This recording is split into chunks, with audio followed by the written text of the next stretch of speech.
কোথায় আমার ব্যবসায়ী, কোথায় আমার বাড়ি, কোথায় আমার ঘর, কোথায় আমার ডলার, কোথায় আমার ব্যবসা? সব দুনিয়াতে পড়িয়া রইল। আমি খালি হাত দিয়ে কবরে যাই।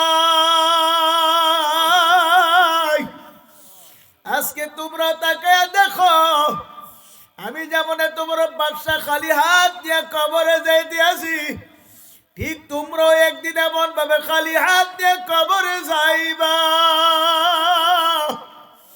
তবে কবরে যে রওনা করছো, কি দিয়ে রওনা করছো?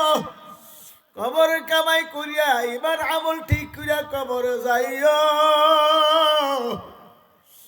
যদি ইমান আমল ঠিক করিয়া কবরে যাইতে পারো, আমার মাওলার কালামের ঘোষণা, আমার মাওলা পাক কালামের মধ্যে ঘোষণা করছে, যারা আমার মাওলাকে রব স্বীকার করার মতো করবে এবং তারপরে ইস্তেকামত থাকতে পারবে, আল্লাহ ঝড় তুফান বিপদ আপদ বালা মুসিবত জেল জুলুম হলিয়া যা কিছু আসবে, সদা সর্বদা বলবে আমার রব আল্লাহ। যেরকম কে?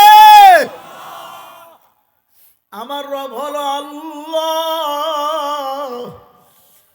আর আমার মাওলাকে রাজি আর খুশি করিয়া যারা ইমান আমল নিয়ামতের বিছানায় পড়তে পারবে, আমার মাওলা বলবে এবং ফেরেশতারা যাও যাও যাও, আমার বান্দা বান্দি আসতে আছে, আমার বান্দা বান্দিকে জান্নাতে আগায়া নিয়া সজুর কোন সুবহানাল্লাহ।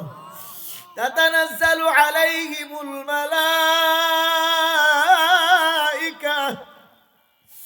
আমার মাওলা পাক রব্বুল আলামিন হাজার হাজার ফেরেশতা নাজিল করবে, সুবহানাল্লাহ। ফেরেশতারা আসিয়া বলবে আল্লাহ তাখাফু ওয়া লা তাহজানু, তোমার কোনো ভয় নেই, তোমার কোনো চিন্তা নাই।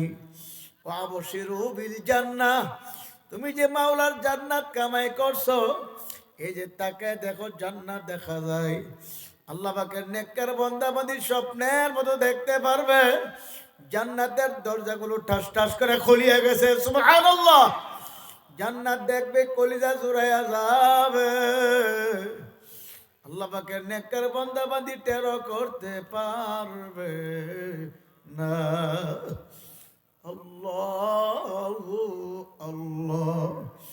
যারা মাওলা পাকের জিকির করছে, আমার মাওলাকে রাজি আর খুশি করে কবরের বিছানায় মওতের বিছানায় পড়তে পারছে, আমার মাওলা তার ঈমানের সাথে মরণ দান করে। আল্লাহ।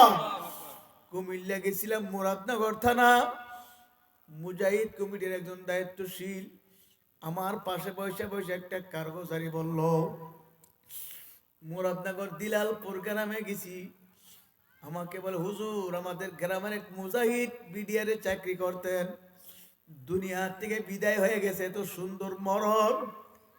আমি বললাম ভাই স্যার কিভাবে? আমার পাশে বসে বলে হুজুর অসুস্থ, বিছনায় পড়া ছেলে মেয়ে পাশে বসা, ছেলে মেয়ে স্ত্রীও পাশে বসা। তার স্ত্রী আমার স্ত্রীর সাথে বলছে, তার ছেলেরা আমার কাছে বলছে। ওই মুজাহিদ বলে হুজুর, যে তার এন্তেকালের আগ মুহূর্তে সে হঠাৎ করে সামনের দিকে তাকাইয়া আসসালামু আলাইকুম ওয়া রাহমাতুল্লাহ সালাম দিল স্পষ্ট ভাবে। সালাম দেওয়ার পরে তার ছেলেরা বলল, বাবা তুমি কাকে সালাম দিছো? কেউ তো আমাদের ঘরে ঢুকে নাই। ও বলে তোমরা বুঝবা না, চিনবাও না, তোমরা জিকির করো লা ইলাহা ইল্লাল্লাহ। জিকির করতে আসে, জিকির করতে আসে। বলে হুজুর চরমনার ময়দানে আজানের পরে যেই কায়দায় জিকির হয়, হুবাহু সে কায়দায় জিকির করতেছে। ছেলে মেয়েদেরকে বলে তোরও জিকির কর। ছেলে মেয়েরও জিকির করে, তার বিবিও জিকির করে, সেও জিকির করতে আছে। জিকিরের অবস্থা দেখে আল্লাহর বান্দা ঢইলা পড়ে যাইতে আছে। এমনি ছেলে মেয়েরা ধরে বলে বাবা কি হয়েছে? এমনি দরিয়া দেখে নাই নাই নাই নাই, এত টাকা ডাকলো আর তো জবাব দিতে পারে না। হে মুরব্বী বাবারা, যুবকেরা, হে পর্দার আড়ালের মা বোনেরা, কত সুন্দর মরণ, আল্লাহর হাবিব বলেন, মান ক্বালা লা ইলাহা ইল্লাল্লাহ ফাদাখালাল জান্নাহ, যার জীবনের শেষ কথা হবে লা ইলাহা ইল্লাল্লাহ, সুজা বেহেশতে চলিয়া যাইবে। সবাই বলেন সুবহানাল্লাহ। এ আমার মুরব্বী বাবারা, যুবকরা, এ পর্দার আড়ালের মা বোনেরা, আমার মাওলার ঈমান আর আমল নিয়ে যদি কবরে যাইতে পারো, মাওলাকে রাজি আর খুশি করে যদি মওতের বিছানায় পড়তে পারো, কোনো ভয় নাই, কোনো চিন্তা নাই। আমার মাওলা জান্নাতের ফেরেশতাদের দিয়ে তোমার স্বাগত জানায় জান্নাতে পৌঁছায় দিবে। সুবহানাল্লাহ, আল্লাহ আল্লাহ। এ মা বোনেরা, কত মহিলার মরণ কত সুন্দর হয়। আমার আম্মা জানের ইন্তেকালের সময় আমি পাশে বসা, আমার হাফেজ ছেলেরও পাশে বসা। আমার আম্মা জানের কাছে বসে সূরা ইয়াসিন তেলাওয়াত করতে আছি। সূরা ইয়াসিন তেলাওয়াত শেষও করতে পারি নাই। মা বলে, তোমরা সরো সরো, আমাদের ঘরে আলেম ওলামা ভরপুর হয়ে গেছে। আমার ছেলে বলে, দাদু কই আলেম ওলামা আমরা দেখি না, তোরা দেখবি না? আলেম ওলামাদেরকে তোরা দেখবি না? আমাদের ঘরে জায়গা হইতে আছে না।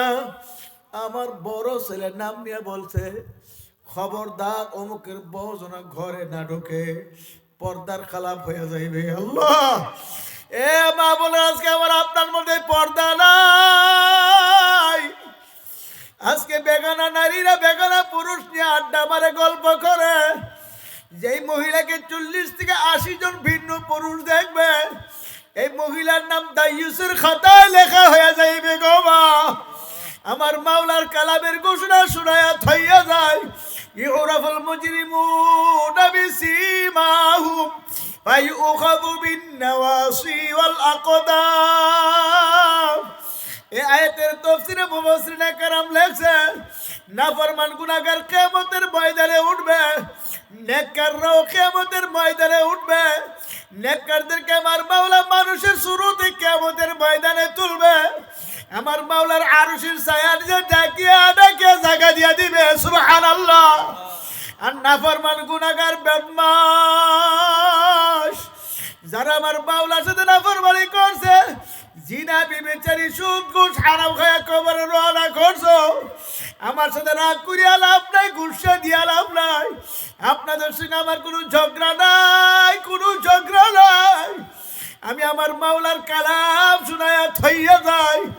আমার মাওলার কালামের এই আয়াতের তাফসীরে লেখছে, যারা হারাম খায়া রক্ত গোশত তৈরি করে কবরে যাইবে, হারাম খোরদের কিয়ামতের ময়দানে শুয়োরের চেহারা নিয়ে উঠবে। জোরে কর নাউজুবিল্লাহ। যারা মানুষকে ঠকাবে, নিজে জিতবে, কিয়ামতের ময়দানে বানরের সুরতে উঠবে। যারা হিংসা হাসাদ করবে, কিয়ামতের ময়দানে কুকুরের সুরতে উঠবে। যারা মানুষকে বাবারে হয়রানি পেরেশানি করবে, মিথ্যা মামলা দিয়ে পেরেশানি করবে, কিয়ামতের ময়দানে সাপের সুরতে উঠবে। যারা নিজেকে বড় মনে করবে, কিয়ামতের ময়দানে পিপিলিকার চেয়ে নিকৃষ্ট ছোট প্রাণী হয়ে উঠবে। বাবা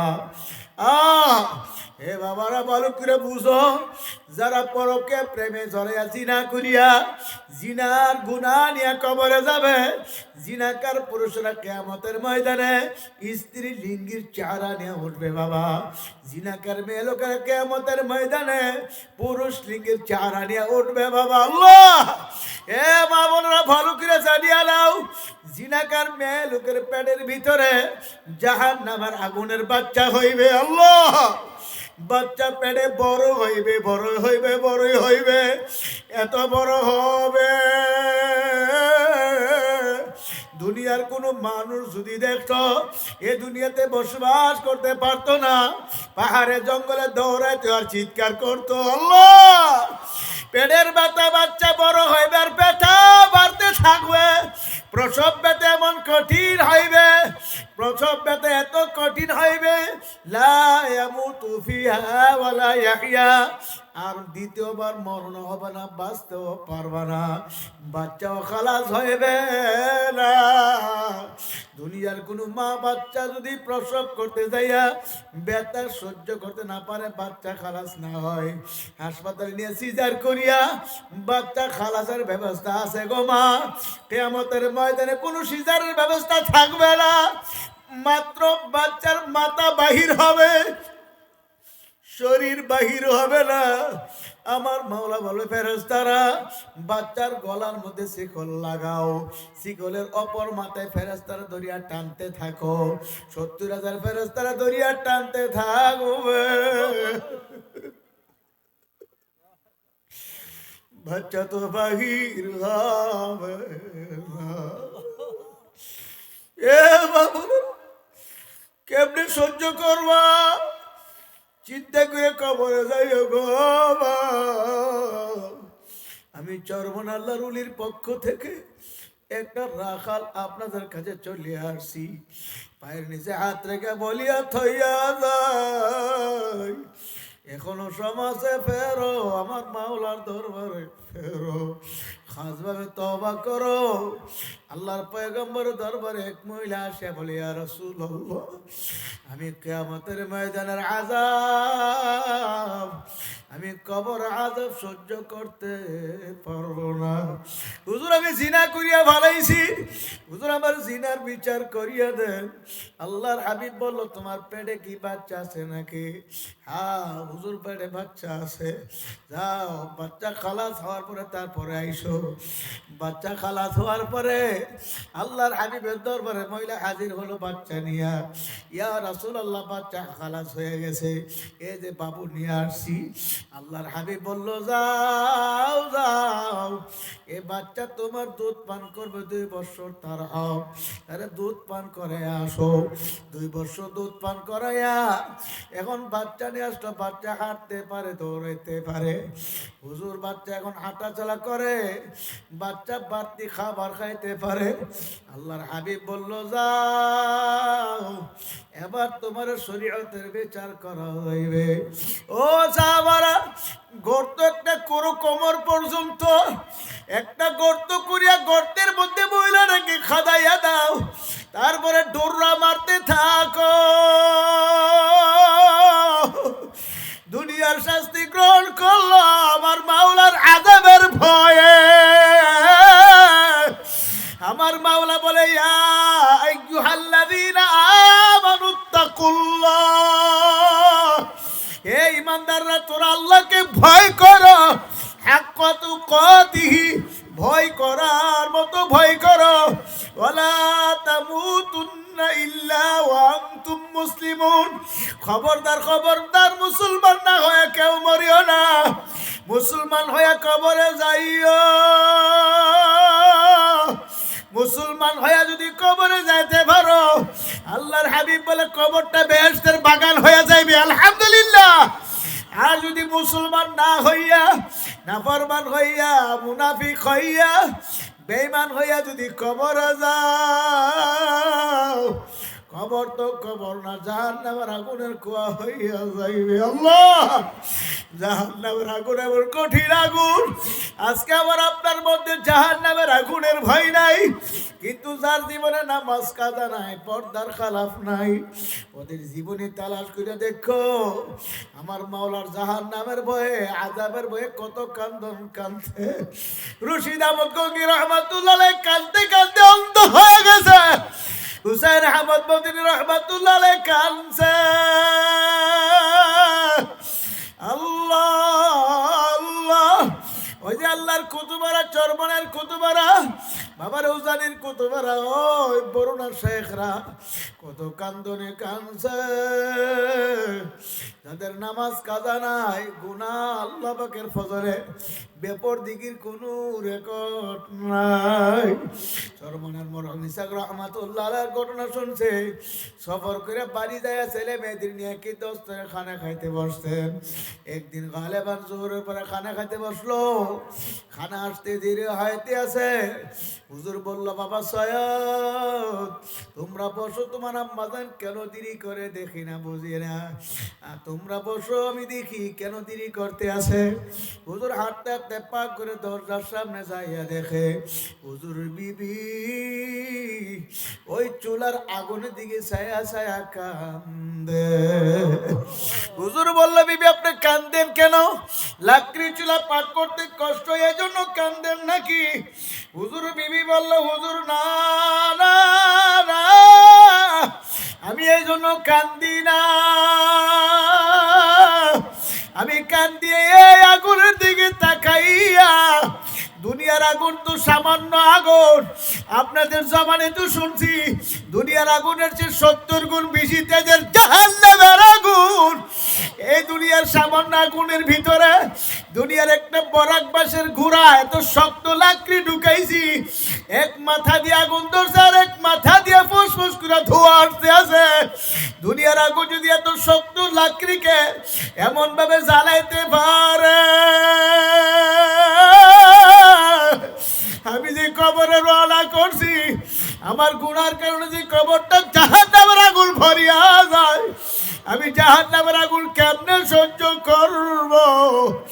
জাহান্নামের ভয়ে আমি কান্দি।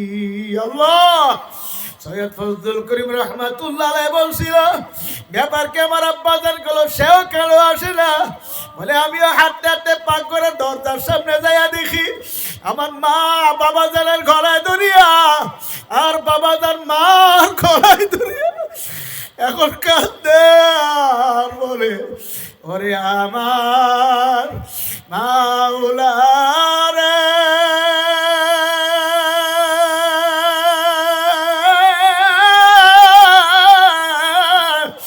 ওরে আমার মাহবুব রে, তুমি যদি মাফ না করো এ আগুন কেমনে সহ্য করব? ওরে আমার মাওলা রে,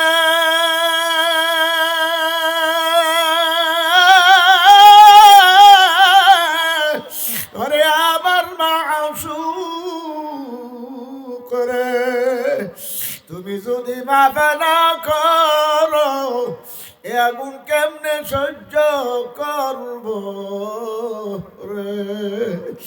আল্লাহর কুতুব বলছিল, বিবি আপনার কি কোনো নামাজ কাজা হয়নি?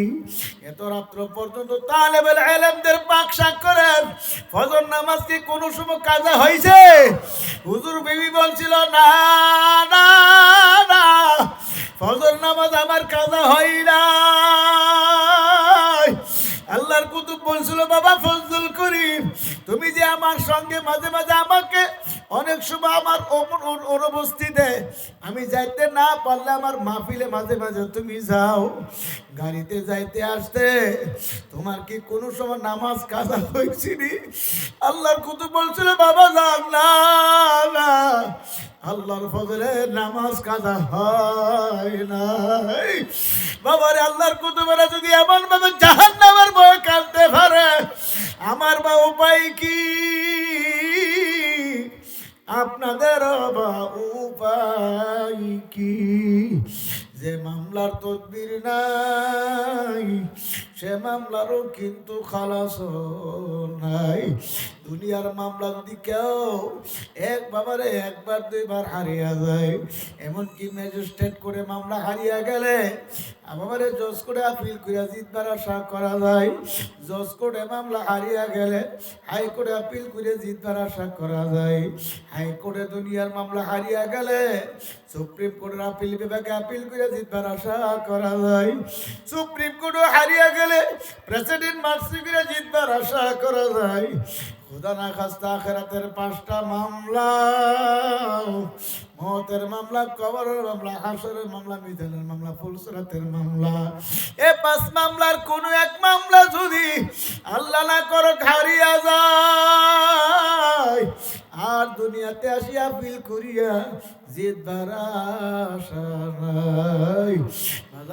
ছাত্র যদি একবার পরীক্ষা ফেল করে, আবার ভালোভাবে পড়াশোনা করিয়া দ্বিতীয়বার পরীক্ষা দিয়া পাস করবার আশা করা যায়, ঠিক নি?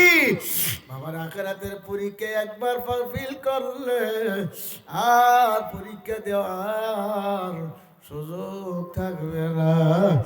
এজন্য আমার বাজানদেরকে বলবো, আমার মুরব্বী বাবারা, যুবক ভাইয়েরা, এ পর্দার আড়ালে আমার মা বোনেরা, তবে বলতে পারেন হুজুর আমার তো মনে চাই গুনার কাজ ছাড়িয়া নেকের আমল করিয়া চোখের পানি নিয়ে কবরে যেতে মনে চাই, হুজুর কেন পারি না?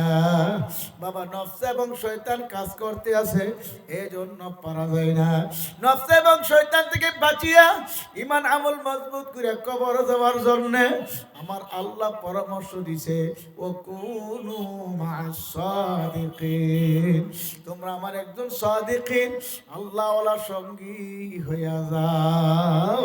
হে আমার বান্দা বান্দীরা, তোমরা যদি আল্লাহওয়ালার সঙ্গী হইতে পারো, সাদিকিন বান্দাদের সঙ্গী হইতে পারো, তাহলে তোমরাও সাদিকিন হইতে পারো। আমারে বর্তমান যুগে পীর মুরিদির নামে ব্যবসা বাণিজ্য দলাদলিতে পরিণত হয়ে গেছে, কথা ঠিক নেই? আল্লাহ কত পীর ভণ্ডরা সারা দুনিয়ার মধ্যে ছড়াইয়া পড়ছে, বিশেষ করে ভারত, পাকিস্তান, বাংলাদেশের ভিতরে কত ভণ্ডরা সমাজের ছয়লাভ হয়ে গেছে। ওই ভণ্ডদের হাত থেকে রক্ষা করার জন্য, ঈমান আমল হেফাজতের জন্য একজন হক্কানি পীরকে তালাশ করো, ওই হক্কানি পীরের সাথে সম্পর্ক করো। আল্লাহ হক্কানি একজন আল্লাহওয়ালার সঙ্গে সম্পর্ক রাখতে পারলে আল্লাহর ফজলে ঈমান আমল শয়তান ধ্বংস করতে পারবে না। বাবা, হক্কানি পীর কারা? সমস্ত আল্লাহর ওলিরা একমত, যেই পীরের 5 জন মুরিদের মধ্যে গড়ে কমপক্ষে 3 জন মুরিদ তার জাহিরি বাতিন আমল সুন্দর দুরস্ত করতে আছে, বাবা সুন্নত তরিকায় জীবন গঠন করতে আছে, চোখের পানি নিয়ে মাওলার কবরে রওনা করছে, এমন একজন হক্কানি পীর তালাশ করো। বৃক্ষ তোর নাম কি, ফলে পরিচয়, চর্বনায় বুঝি না, চর্বনায় অ্যাডভারেজ প্রচার প্রশংসা করার জন্য আসি না।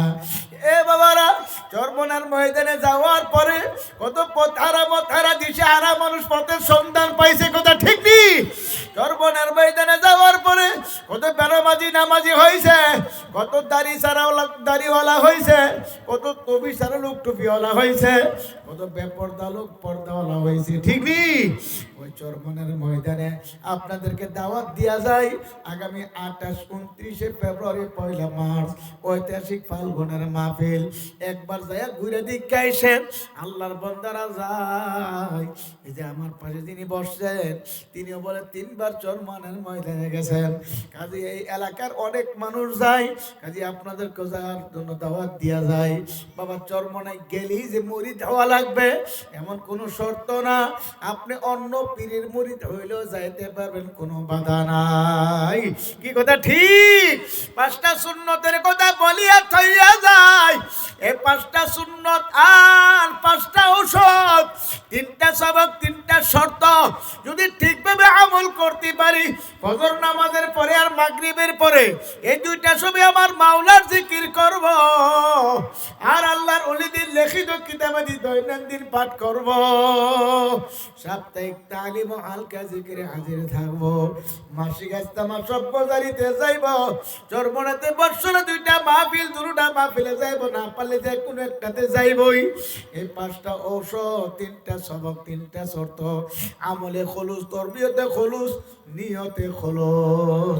বাবা, আর হইল মাসে 1 দিনের আয় আল্লাহ রাস্তায় দান সদকা করা, মাসে কমপক্ষে 4টা লোকের বুঝে নামাজে হাজির করা, আর দৈনিক 2 রাকাত সালাতুল হাজত নামাজ আদায় করা। এই শর্ত, এই সবকগুলো আমল করলে, আর 5টা সুন্নত, আল্লাহ, মেসওয়াক করে উযু করা। উযুর সময় মেসওয়াক করতে পারলে এই মেসওয়াকের বরকতে আমার মাওলা মেসওয়াকের বরকতে ঈমানের সাথে মরণ দান করবে। সুবহানাল্লাহ। আল্লাহ উযুর পরে কালিমা শাহাদাত, আশহাদু আল্লা ইলাহা ইল্লাল্লাহ ওয়া আশহাদু আন্না মুহাম্মাদান আবদুহু ওয়া রাসূলুহু। আর আজানের পরে দোয়া পড়া, আল্লাহুম্মা রাব্বা হাযিহিদ দাওয়াতি তাম্মা, দোয়াটা পড়া। আরেকটা দোয়া আছে কোরআনুল কারীমের ভিতরে, রব্বানা লা তুযিগ কুলুবানা বা'দা ইয হাদাইতানা ওয়া হাব লানা মিন লাদুনকা রাহমা ইন্নাকা আনতাল ওয়াহ্হাব। এই দোয়াটা বেশি বেশি পড়া, আর আল্লাহ ওয়ালাদের সঙ্গে সম্পর্ক রাখা। তাহলে আল্লাহর ফজলে এই 5টা সুন্নাত ঠিকভাবে আমলে আনতে পারলে আল্লাহ ঈমানের সাথে মরণ দান করবে। আমার জন্য